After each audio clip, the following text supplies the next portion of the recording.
Hi, lovely, lovely booktubers. I'm Debs. Welcome back to my channel, Raina Reads Stuff. I'm here in the book shack. It's warm. I have got a fan on. Hope you can't hear it, but it is warm. It's nice. I've been sitting outside all day, reading in the garden. Um, I've been absent for 10 days. Sorry. I have been, well, you know what it's like. Sometimes life just takes over. And that's what's happened this week. So I'm trying to catch up on everybody's videos, and I have 2 weeks worth of books to tell you about, which hopefully shouldn't take too long because I've been busy. I haven't actually read as much as I normally would. So let us, without further ado, start. I missed the live chat for June this week, Dune in June, because I am convinced that every road that I wish to drive upon is being dug up by workmen currently. And I've spent quite a lot of time over the last 10 days stuck in traffic. Anyway, Dune in June, which is a read-along organised by Arron and Shawn and myself. I finished the first book of this trilogy, which is what we were meant to read in June.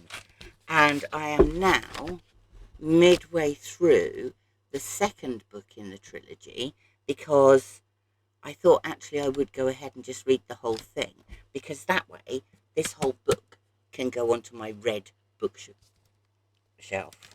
I loved this. I don't know why. I'd heard in advance that it was pretty inaccessible. I didn't find it that way. I liked the characters. I liked the world building. I liked the concept. I thought it was great. I really, really enjoyed it. And I am currently enjoying Dune Messiah, which is book 2 in the Dune trilogy. Let's tuck that out of the way. Now, the second book I am group reading at the moment is James Joyce's Ulysses. And alongside James Joyce's Ulysses, I am also reading a book called A Guide to James Joyce's Ulysses by Peter Hastings. I want to say Peter Hastings, but I'm going to check, which is what I should have done beforehand. Patrick Hastings. Sorry, Mr. Hastings. Patrick. This reading event has been organised by Al at Big Hard Books and Classics and Greg at Another Bibliophile Reads. I'll put all the information for all these events in the description. Without the benefit of an extremely lovely group of people who are also reading this, and I think most of us are pretty much sticking to the time schedule that Greg laid out at the start. So it's nice. We've got a nice Discord group and a discussion board that is split into episodes. So there's no spoilers, and we can contribute to the episodes that we've just finished reading. We had a live get-together last week, which was really interesting. There were 6 of us. So there were Greg and Al, and then Roy from Roy Reads Anything, Will, and also Pat from Book Chat with Pat, and it was a really good discussion. Greg's posted that on his channel if anybody feels like going to have a look at it. Now, I have to confess I'm struggling with this, and without the benefit of the group that I'm reading with, and without the benefit of Mr. Patrick Hastings' excellent book, I think I probably would have DNF'd it by now. It's just so complicated. And it made me wonder, why an author would deliberately write a book that was too clever for the majority of people to read. Why would you do that? Surely, if you're an author, the aim is that you want people to read what you have to say. Now, if they can't understand it, what's the point? I'm enjoying it in so much as it's something that I really wanted to cross off my list of books I haven't read yet. They're not called chapters in this, they're called episodes. There are certain episodes in this that I have enjoyed very much, and some of the characters I really enjoy as well. And then there are other episodes that are just so convoluted, and honestly, I have no idea what's going on. Now, I don't consider myself a stupid person. I'm not educated to degree level or anything, but I did get a bit of a chip on my shoulder about that at one point, so I joined Mensa just to prove that actually I wasn't stupid. I'd just chosen not to go to university. And there are some parts of this book that I just don't understand at all, in any way, shape, or form. So I don't think it's a book for all.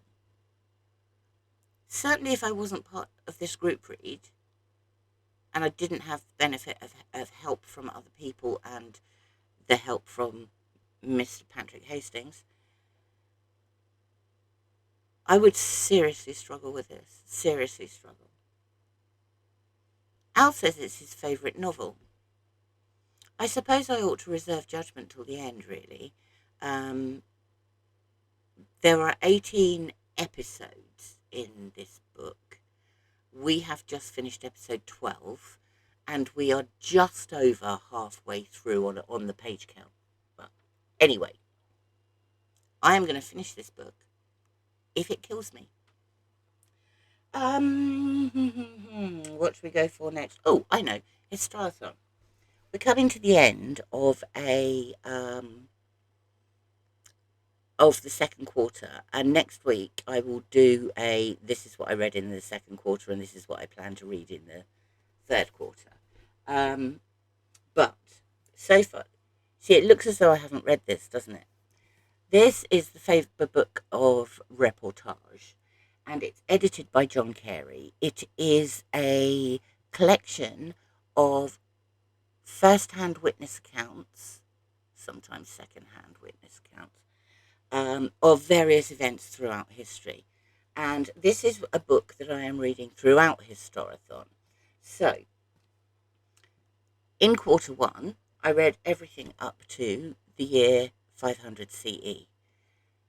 Quarter two, I've read everything up to the year 1500 CE. And that has included things like Marco Polo on Kublai Khan's park, a Viking funeral, the murder of Thomas Becket, the Black Death. A couple of people appear a couple of times, actually. A guy called Henry Knighton has been used for a couple of these chapters, and a guy called Sir John Froissart, who has written about both the Battle of Cressy and there was another one. Oh, the Peasants' Revolt. Now, as you can see, I've left myself rather backloaded for Historathon because the majority of these first-hand reports are for periods from 1500 to the present. So I think about maybe about a third of what I've got left is for the next quarter, which is 500 to 1500. And the ones after that are for 1500 to the present. What am I talking about? The next section is 1500 to 1820, and the final quarter is 1820 to the present day. So I've got a lot of reading to do over the next couple of quarters in that.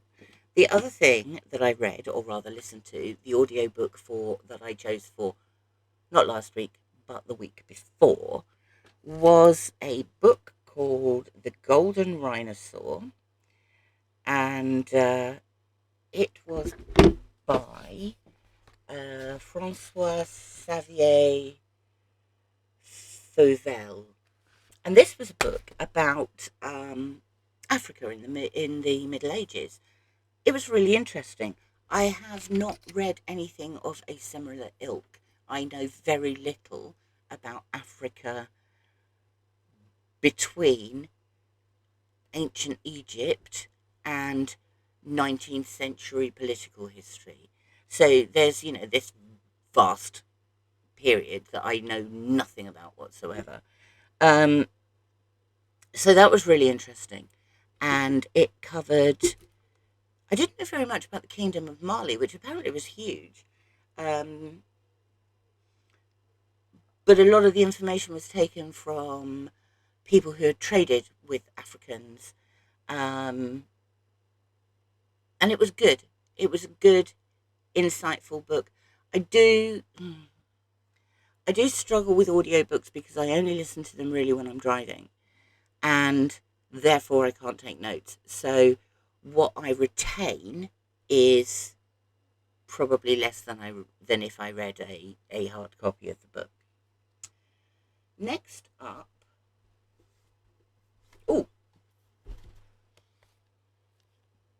I'm also participating in The Wrath of the Summer of Khan. It's the book track, Star Trek. Last week I read the first Star Trek book by James Blish, not last week, the week before, the last time I did a video.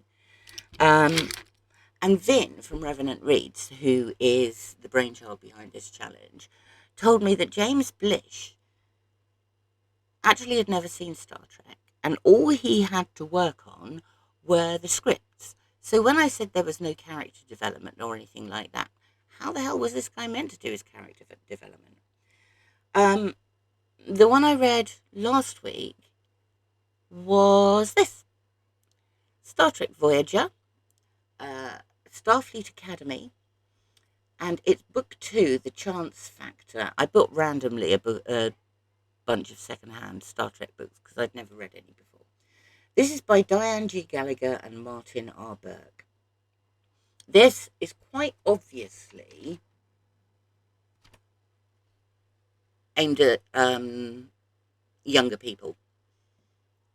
I really enjoyed it. It deals with Catherine Janeway at Starfleet Academy. She's wondering whether or not she's suited to it, and she is selected and agrees to go on a field trip with 5. I think there's 5 of them in total, all different races, and they go on this field trip ostensibly to find out how the animals they are handling react to a different environment and how they react together, but also to sort out a transmitter on the planet that has stopped working. It was good fun. I enjoyed it very much. I'm looking forward to reading more Star Trek.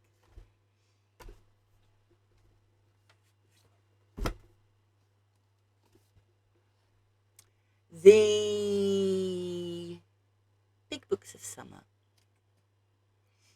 I went and bought some books. I bought 16 books in a second-hand bookshop. I know I said I wasn't going to, but I did. I am guilty. This book didn't tie in with any of the reading that I thought that I was doing this summer, but I really wanted to read it because it's about a place that I've been to that is really strange. But then it turned out it was more than 400 pages. In fact, it weighed in at 450 pages, so it counts towards the big books of summer, as does Dune, actually. So that's 2 big books of summer so far. Neil Spring. It's called The Lost Village, and it's about a place called Imber. Now, Imber is in Wiltshire. It's in the middle of Salisbury Plain, and in this book, the army commandeers the village with just a few days' notice, kicks all the villagers out just before. Oh no, it isn't. It's World War One has already started. The First World War has already started. In reality, Imber is an actual place, and the government and the military did throw the villagers out of their village, but they did it during the Second World War, and they did it to enable a huge training ground, live ammunition training ground, to be available to train soldiers on Salisbury Plain. Now, they always promised they would give the village back to the villagers. They never did. But in the village is a church called St. Giles's Church, which is looked after by the church's Conservation Trust, the CCT. And I love visiting CCT churches. You can visit this village on a couple of days a year. They open up the range, they stop the live firing, they allow people to return to the village of Imber. You can look around the church, you can look around the graveyard. Many of the buildings you can't look into, but you can see the main street is still there. New buildings have been put up so that training exercises can be held within them. But there's still some of the old villages there.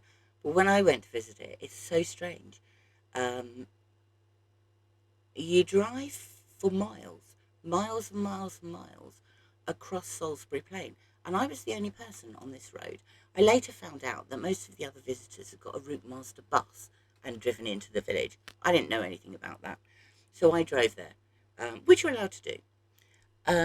But you drive across this completely alien landscape with bombed out tanks and all sorts of barbed wire and leftover stuff, military stuff all over the place before you get to this village.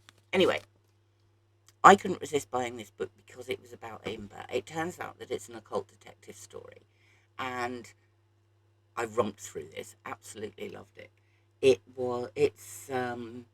It's set in the interwar period, and you have a woman who used to work for a guy who is he's not an occult detective. He spends his time trying to debunk myths about spiritualists and uncover frauds and things like that.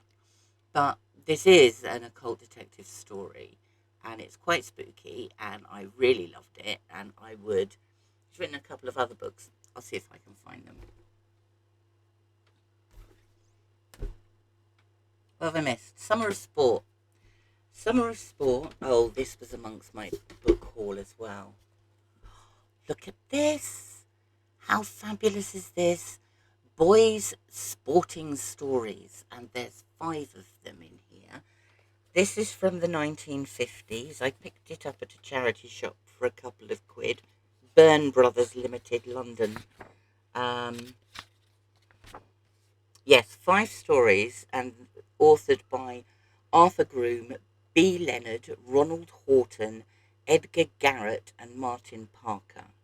Now, I have to say that in 2 of the stories, the sporting element is that the main characters are captain of their school sports team, whether that be football or cricket. That's the only sporting connection. But the others are really good. There's one about a cricketer who doesn't believe he can play unless he has his particular bat, and of course the bat goes missing, and how is he going to play? How are they going to win? There's another one about a gawky, lanky kid that they call Skelton, who arrives at his school, and he's long and lanky, and every time the football goes near him, he picks it up, and then it turns out he's actually a goalie, and he's a really good goalie. So this was fun, and this was for Summer of Sport. This was also for Summer of Sport.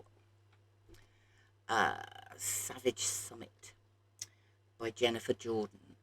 This is a true story about the first 5 women who managed to scale K2, the world's second highest mountain, but one of the most difficult. It's meant to be far more difficult than Everest to climb. The mountain actually has a 25% death toll. So, of all the climbers who attempt it, a quarter of them are likely to die while they do it. Now, this spans several years. I mean, it's still not that many people, and certainly not that many women, have climbed successfully. But it's dedicated to the 5 women in this book. Wanda Rutkiewicz, Polish, she summited it in 1986. Liliane Barra, who was French, summited in 1986, as did Julie Tullis. But Liliane and Julie died on their descent. Chantal Maudoui summited in 1992. And then the final one is Alison Hargreaves, who summited in 1995, but died on her descent. And Alison Hargreaves comes from just up the road from here. It's a place called Belper. There was a lot about mountaineering in here. It was very knowledgeable. But it was also about the passion of people who see these mountains and have to conquer them, and their dedication and their single-mindedness. It was fascinating, very sad in places, but just incredibly interesting. And now we get to the main June event that is only in June, and that is June on the Range. So,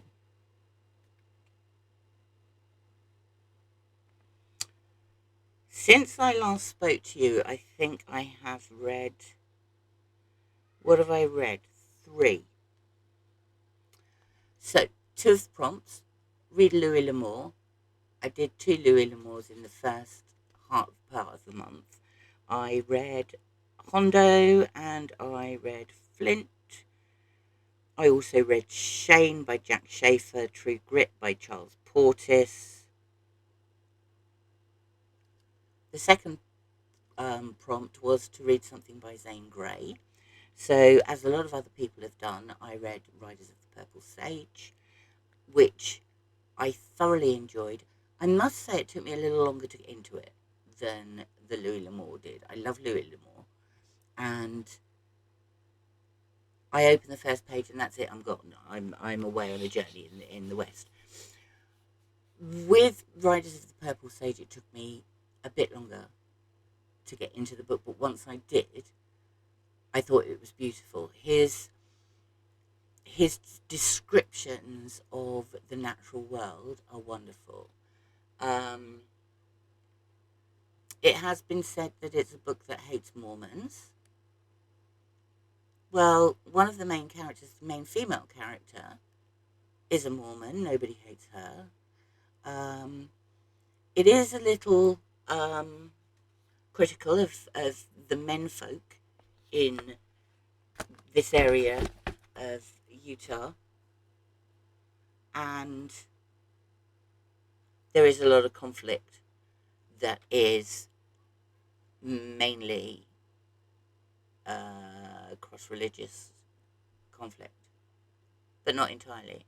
But I really like that. Not the conflict, I really like the book. Then I read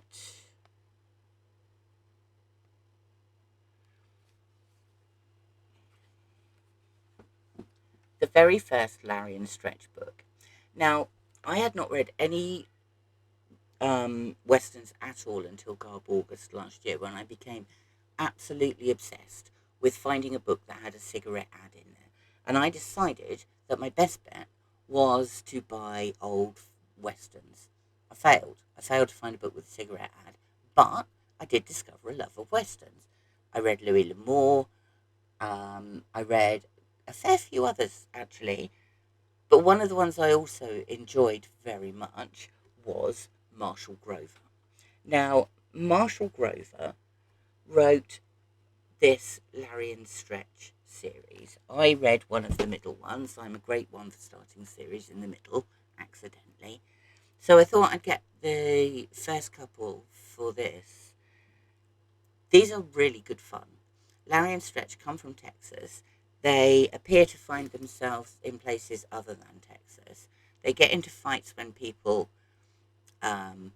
disparage Texas or Texans.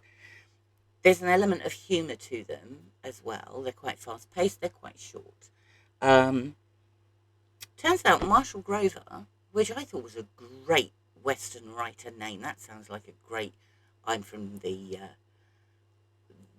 Ranges name. He's Australian. Doesn't mean to say I like them any less. I think they're great. I'm going to read the other two that I've got as well. And finally, I thought I would add some. Well, I just thought June on the Range is a great excuse to finish the Laura Ingalls Wilder set, Little House on the Prairie set. This is book 5 of 7, The Long Winter. So I have 2 more to go, and I'm going to try and fit them in before the end of the week. So I've got, June 30th is next Sunday, isn't it? So I've still got a few June on the Range books that I want to read before then. Is that it? Have I covered everything? I've taken a long time. I'm very sorry. Yeah, I think that's it. So coming up, because it is the last week of June, I do intend to do a wrap up for Q2 of Historathon and a preview for Q3. I also intend to do a June on the Range wrap up. Actually, I might do that the week after, because it'll actually have finished by then. I've got loads of tag videos to come up with, and I've got a week off. I'm not looking after beautiful grandson this week because they're going on holiday. So lots of time to read, hopefully, although I have got lots of chores to do. Thank you for popping by. I am very grateful. It is always lovely to speak to you. Please like and subscribe if you would like to see more of this random old woman in a shed content. And I will speak to you very soon. Bye for now.